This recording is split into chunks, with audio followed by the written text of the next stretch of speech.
നിങ്ങൾ കഴിച്ചിട്ട് പറയും. മാങ്ങച്ചാറ് കുഴപ്പമില്ല, മാങ്ങാൽ പൊളിക്കും. ഇല്ലത്തെ ഊണിന്റെ കൂടെ മീനോ? എന്താ ഈ കേക്കണേ? Hello hi, it's me Sumi.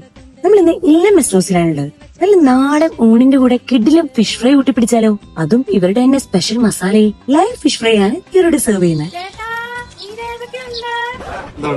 ചെമ്മീൻ, കൂന്തൽ, മാന്തൽ, ഏതള, ആക്കൂറ, ആമൂറ്, കടപ്പാര, ഫിലോപ്പി, ചിക്കമരട്, എരുന്ത്. ചെമ്മീന്, കൂന്തല്, എരുന്ത്, നെത്തോലി, അമൂറ്, മാന്തല്, മീൻമുട്ട. പേഴ്സണലി സീ ഫുഡ് എന്ന് കേട്ടാൽ തന്നെ ഞാൻ ചാടി വീഴും. പിന്നെ ഇവിടുത്തെ മസാലക്കൂട്ട് ചേച്ചിന്റെ ഇല്ല, അതൊരാൾക്കും വിട്ടെടുത്തൊരു പരിപാടി. ഇനി ചട്ടിച്ചോറ് കഴിക്കാൻ ഇൻട്രസ്റ്റ് ഉണ്ട്, അതും ഇവിടെ ഉണ്ട്. ഫിഷും ചിക്കനും മുട്ടയും കൂട്ടുകറികളും കൂട്ടി ഒരു പിടുത്തം പിടിക്കണേ, അത് നല്ലൊരു ഓപ്ഷനാണ്. ഇനി ഇല്ലത്തിരുന്ന് കഴിക്കാൻ സമയമില്ല വെച്ചാ പൊതിച്ചോറ് ഇവിടെ ഉണ്ട്, നിങ്ങൾക്ക് എവിടെന്ന് വെച്ച് കൊണ്ടുപോയി കഴിക്കാം. പിന്നെ ഇവിടെ അച്ചാർ പൊളിയുണ്ട്. നിങ്ങൾ വരാന്നുണ്ടെങ്കിൽ നിങ്ങളൊന്ന് ട്രൈ ചെയ്ത് നോക്കൊണ്ടു. ലാസ്റ്റ് ഒരു പായസത്തിനുള്ള സ്പേസ് ഇട്ട് നമ്മളെത്തിയുണ്ട്. ഇപ്പൊ നമ്മുടെ ഇല്ലം മെസ് ഹൗസിന്റെ എക്സാക്ട് ലൊക്കേഷൻ വരുന്നത് ചെമ്മാട് ബൈപ്പാസ് റോഡില് ഹോസ്പിറ്റലിന്റെ ബാക്ക് സൈഡിലായിട്ടാണ്. ഇവിടെ ഓപ്പണിംഗ് ടൈം 11:30 to 3 o'clock വരെയാണ്. അപ്പൊ നേരം കളയണ്ട, നല്ല കിഡില് ഊണിന്റെ കൂടെ ഫിഷ് ഫ്രൈ അടിക്കണോ? നേരെ വിട്ടോ ഇല്ലം മെസ് ഹൗസിലേക്ക്.